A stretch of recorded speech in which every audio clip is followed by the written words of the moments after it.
4 साल सुनने में बहुत ज्यादा लगते हैं, मुझे भी लगते थे। कॉलेज के फर्स्ट डे पर मुझे ये लगता था कि अभी तो मेरे पास बहुत टाइम है स्किल सीखने के लिए, नेटवर्क बनाने के लिए और फ्यूचर में आगे क्या करना है उसकी प्लानिंग करने के लिए। लेकिन धीरे धीरे पता ही नहीं चला कि कब फर्स्ट सेमेस्टर सेकंड सेमेस्टर में बदल गया और सेकंड सेमेस्टर थर्ड सेमेस्टर में, और एक दिन अचानक से पता नहीं कब प्लेसमेंट सीजन आ गया। और तब मुझे रियलाइज हुआ कि कॉलेज में सबसे डेंजरस चीज फेलियर नहीं होती, कॉलेज में सबसे डेंजरस चीज होती है ये सोचना कि अभी हमारे पास बहुत टाइम है। तो अगर आप इस साल कॉलेज ज्वाइन करने वाले हो ना भाई, तो आज मैं आपको 5 ऐसी चीजें बताने वाला हूँ जो आपकी कॉलेज लाइफ को बर्बाद होने से बचा सकती है। और सबसे इंटरेस्टिंग बात यह है ना कि 5th पॉइंट में जो मिस्टेक मैं आप लोगों को बताने वाला हूँ ना, वो हर फर्स्ट ईयर का स्टूडेंट जरूर करता है। और शायद यही वो मिस्टेक है जिसकी वजह से इंडिया में 80% लोग कॉलेज के बाद भी बेरोजगार रह जाते हैं।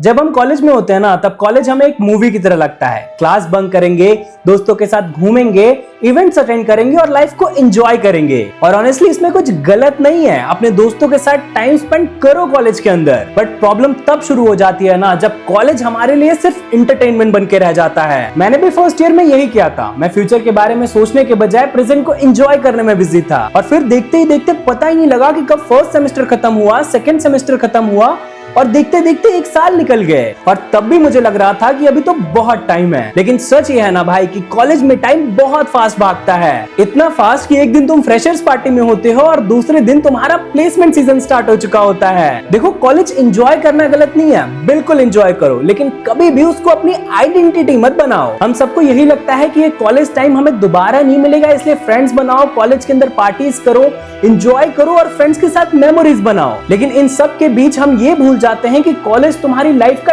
डेस्टिनेशन नहीं है। कॉलेज तुम्हारी जिंदगी का वो सबसे बड़ा लॉन्च पैड है जिससे तुम अपनी पूरी जिंदगी को बदल के रख सकते हो। और यही बात मुझे बहुत लेट समझ आई, जिसकी वजह से मैंने अपना वो प्रीसियस 1 साल का टाइम बर्बाद कर लिया। तो कभी भी आप ये मिस्टेक मत कर देना कि कॉलेज में जाके बस एंजॉय कर रहे हो। हाँ, एंजॉय करो, लेकिन एक लिमिट के अंदर। अपने करियर पे भी आपको फोकस करना है। देखो, कॉलेज ज्वाइन करने से पहले मुझे ये लगता था कि एक बार कॉलेज में बस एडमिशन हो जाए, कॉलेज तो प्लेसमेंट दिला ही देगा। हम कॉलेज जाएंगे, डिग्री कंप्लीट करेंगे और जॉब लग जाएगी, सिंपल। लेकिन भाई रियलिटी काफी डिफरेंट थी। मैंने देखा कि एक ही क्लासरूम में बैठे 50 स्टूडेंट्स के आउटकम कंप्लीटली डिफरेंट थे। कोई स्टूडेंट इंटर्नशिप ले रहा था, कोई फ्रीलांसिंग कर रहा था, कोई ऑफ कैंपस इंटरव्यूज दे रहा था और कुछ लोग सिर्फ ये वेट कर रहे थे कि कॉलेज उनके लिए अपॉर्चुनिटीज लेके आएगा। और तब मुझे एक बात समझ आई कि कॉलेज आपको एनवायरनमेंट प्रोवाइड करता है, करियर नहीं। जब आप कॉलेज जाते हो ना, तो आप एक कोरा कागज होते हो। उस कोरे कागज को आपको नीला, पीला, हरा क्या बनाना है, इसका डिसीजन आपके हाथ में होता है। आपको बिजनेस बनाना है, आपको फ्रीलांसिंग करना है, आपको कंटेंट क्रिएशन करना है, आपको एक अच्छी टेक जॉब क्रैक करनी है या फिर आपको कंसल्टिंग में जाना है, ये कॉलेज डिसाइड नहीं करता, ये आप डिसाइड करते हो। कभी भी आपका करियर कॉलेज नहीं बनाएगा, करियर आपको खुद बनाना पड़ता है मेरे भाई। और स्पेशली अगर आप टियर 2 और टियर 3 कॉलेज में जा रहे हो ना, तो जितनी जल्दी इस रियलिटी को एक्सेप्ट कर लोगे उतना ही अच्छा होगा आपके लिए। क्योंकि डिनायल में रहना कंफर्टेबल होता है, लेकिन रियलिटी एक्सेप्ट करके उस पे काम करना आपकी लाइफ को कंप्लीटली चेंज कर सकता है। इसीलिए भाई इस रियलिटी को जितना जल्दी एक्सेप्ट कर लो, आपके लिए अच्छा होगा कि कॉलेज आपको एनवायरनमेंट दे सकता है, छोटी मोटी अपॉर्चुनिटीज दे सकता है, लेकिन आपकी डेस्टिनेशन को कभी डिसाइड नहीं कर सकता कि अगले 4 साल के बाद, 5 साल के बाद या अगले 10 साल के बाद आप क्या कर रहे होगे। आपका फ्यूचर, आपका डेस्टिनेशन आप खुद डिसाइड करोगे, आपके इंटरेस्ट के अकॉर्डिंग और आपके मेहनत के अकॉर्डिंग। देखो, अगर आज मैं अपने फर्स्ट ईयर में वापस जा सकता ना, तो सबसे पहले अपने लिए एक स्किल पिक करता, और वो भी सिर्फ एक। वो कुछ भी हो सकता था, वो कोडिंग हो सकती थी, वो एडिटिंग हो सकती थी, वो कंटेंट क्रिएशन हो सकता था, वो ग्राफिक डिजाइनिंग हो सकती थी, वो सेल्स हो सकती थी, या फिर वो एंटरप्रेन्योरशिप हो सकता था। क्योंकि आज के टाइम में लोग मार्केट में डिग्री को रिवॉर्ड नहीं करते, वो वैल्यू को रिवॉर्ड करते हैं। और आज के टाइम में मार्केट में अगर आपको वैल्यू क्रिएट करना है ना, तो आपको कोई ना कोई स्किल्स आनी ही चाहिए। और भाई मुझे याद है कि जब मैंने अपना कंटेंट क्रिएशन सीरियसली स्टार्ट किया था, तब मेरे पास कोई एक्स्ट्रा ऑर्डिनरी डिग्री नहीं थी, लेकिन मेरे अंदर एक स्किल डेवलप हो रहा था, कैमरा के सामने बात करने का, एक अच्छी प्रेजेंटेशन का। और इसी वजह से मुझे बहुत सारी अपॉर्चुनिटीज मिलने लगी। कई सारे ब्रांड्स मेरे साथ काम करने लगे। जब मैं इंटरव्यूज में बैठता था तो मेरा इंटरव्यूज क्रैक होने लगे। और सिर्फ एक स्किल की वजह से कॉलेज में मेरे पास मल्टीपल अपॉर्चुनिटीज थी पैसे कमाने के। लेकिन मैक्सिमम लोग यहाँ पे एक बहुत बड़ी मिस्टेक कर देते हैं। वो लोग एक स्किल नहीं सीखते, वो लोग एक साथ 10 स्किल सीखने की कोशिश करते हैं और रिजल्ट 0 होता है। इसीलिए देखो 10 स्किल के पीछे मत भागो, एक स्किल को चूज करो और उसमें कंसिस्टेंट रहो और उस स्किल के अंदर अपने आप को इतना एक्सपर्ट बना दो कि आप इंडिया के टॉप 1% में आ जाओ। और फिर देखना आपको अपॉर्चुनिटीज ढूंढने की जरूरत नहीं पड़ेगी, अपॉर्चुनिटीज खुद ब खुद चल के आपके पास आएगी।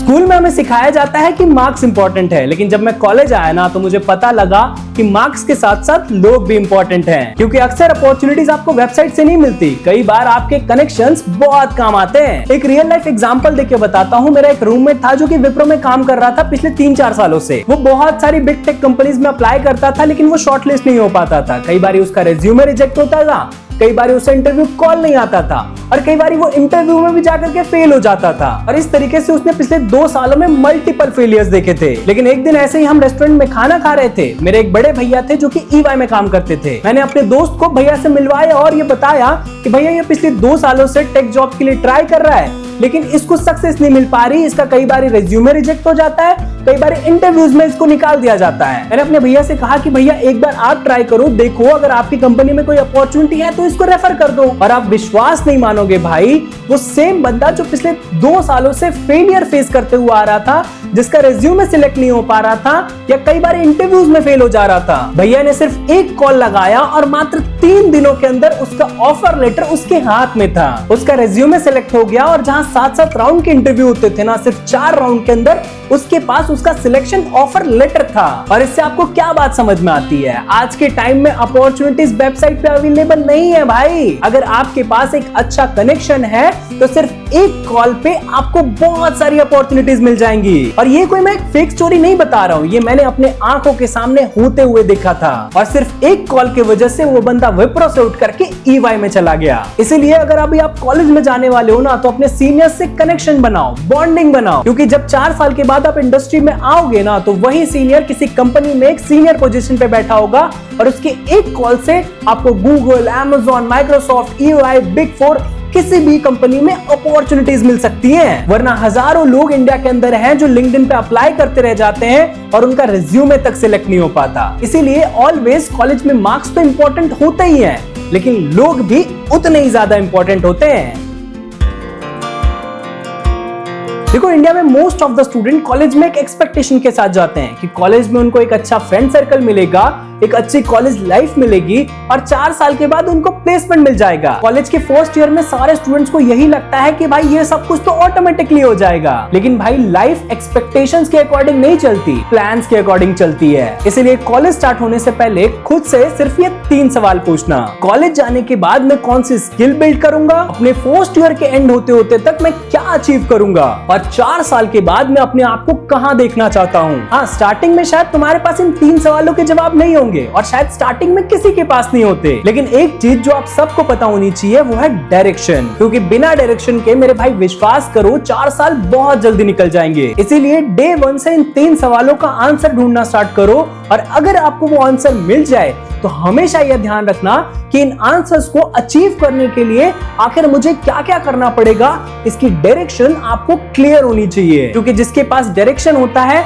शायद वो फर्स्ट ईयर में कुछ ना कर पाए, लेकिन 4th ईयर में उसके पास 50 लाख, 60 लाख, 70 लाख, 80 लाख या फिर कई बारी तो करोड़ों रुपए के ऑफर होते हैं। और कई सारे बच्चे होते हैं जो शायद फर्स्ट ईयर में अपने आप से ये सवाल नहीं पूछते और उनको उन 4 साल का डायरेक्शन पता नहीं होता, इसीलिए 4 साल के बाद भी वो लोग बेरोजगार रह जाते हैं। आई होप आपको ये वीडियो पसंद आया होगा। पसंद आया तो वीडियो को लाइक कर देना, चैनल पे नए हो तो सब्सक्राइब कर देना। मिलते हैं अगली वीडियो में, तब तक के लिए बाय बाय।